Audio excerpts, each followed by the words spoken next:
Now we're going to be looking at how we can use the sine rule in order to solve trigonometry problems, and obviously those are ones involving triangles. So first of all, we need to know what the sine rule is, and that is that length A over sine of angle A equals length B over the sine of angle B equals length C over the sine of angle C. And as with all maths, it will become far more clear if we actually look at some examples. So that's what I'm going to do now, is dive straight in. So do notice that when we're using the sine rule, we're looking at a non-right angle triangle. If you had a right angle triangle, you would just use your usual SOHCAHTOA, so sine x equals opposite over hypotenuse, cos x equals adjacent over hypotenuse, etc. And I have other videos on that. However, we've got a non-right angle triangle, so the first thing we need to do is identify our sides. So if we look at angle A here that I've coloured in blue, we're going to call that angle A. Now the side opposite the angle is therefore going to be the corresponding side A.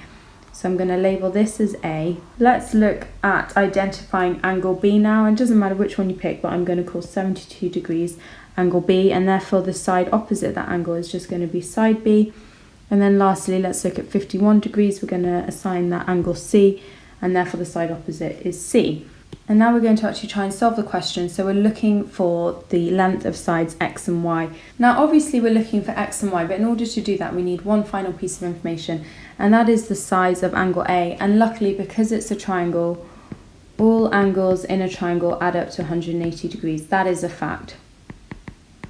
So therefore, in order to work out A, we need to do 180 degrees minus the two other angles which we've been given, and then when you pop that into your calculator, you'll get a value for A, which is 57 degrees, which I'm just going to pop straight into the diagram up here. Now we're looking to find out both X and Y, and I'm going to start with X. So we want to pick a combination of that equation which enables us to find out X, but also includes all the other numbers we need. And for that reason, I'm going to do A over sine A equals C over sine C, and the reason why I picked that will become clear very shortly, because A, we know, is a length which is 12.4 centimetres, angle A we've just calculated is 57, side C is what we're after, so we're going to assign that X, and then sine C is the angle C, which we know is 51 degrees. So let's now pop that into our calculators. So just do 12.4 divided by sine 57, and you'll get 14.7853 blah blah blah equals X over sine 51. How do you find out X? Well, you need to stop it being divided by sine 51. So how do you stop it? You times both sides by sine 51. So keep that number in your calculator and times it by sine 51, and you will get an answer which is X equals 11.5 centimetres to 3 sig fig. And I'm going to pop that there now in my triangle. So now we're ready to find out Y. And here you've got so much information, it doesn't matter what combination you use. I'm going to use A over sine A equals B over sine B. Substitute in what we know. Well, we know side A again is 12.4. We know that angle A is 57. We're looking for B, which I'm going to assign as Y.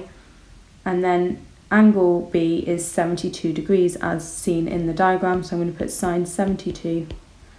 To work this out, you want to do 12.4 divided by sine 57, and you get 14.7853 again.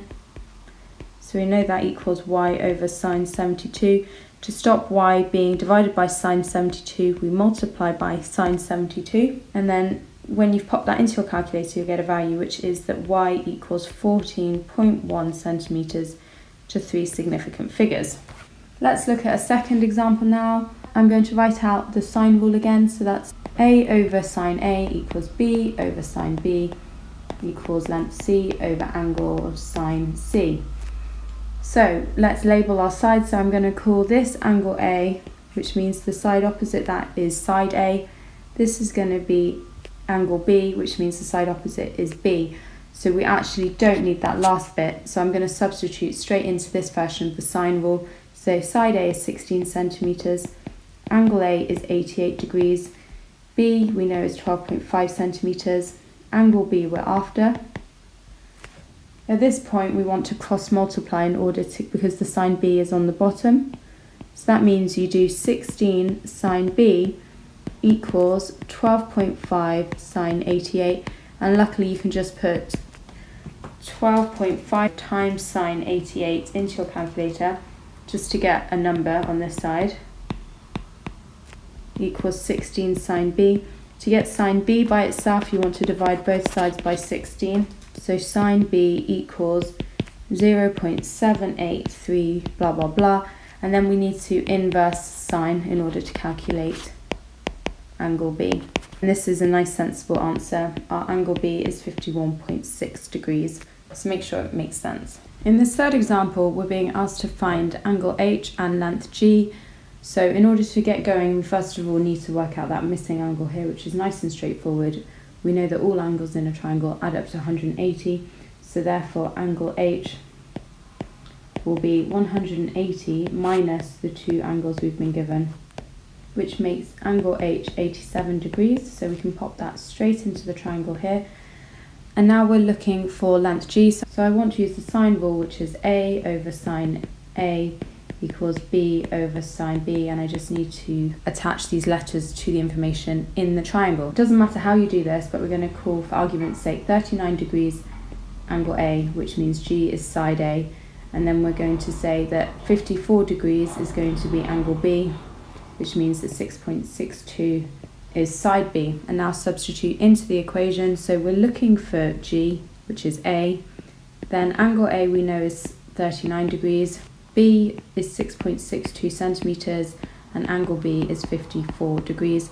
So we can sort out the right hand side straight away by doing 6.62 divided by sine of 54 to get G over sine 39 degrees equals 8.1827 blah blah blah.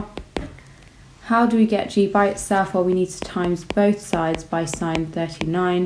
So when you do that, you get a length of 5.15 centimeters to 3 sig fig. Right, I hope you found this video really helpful, guys. I'll be back soon with a video on the cosine rule.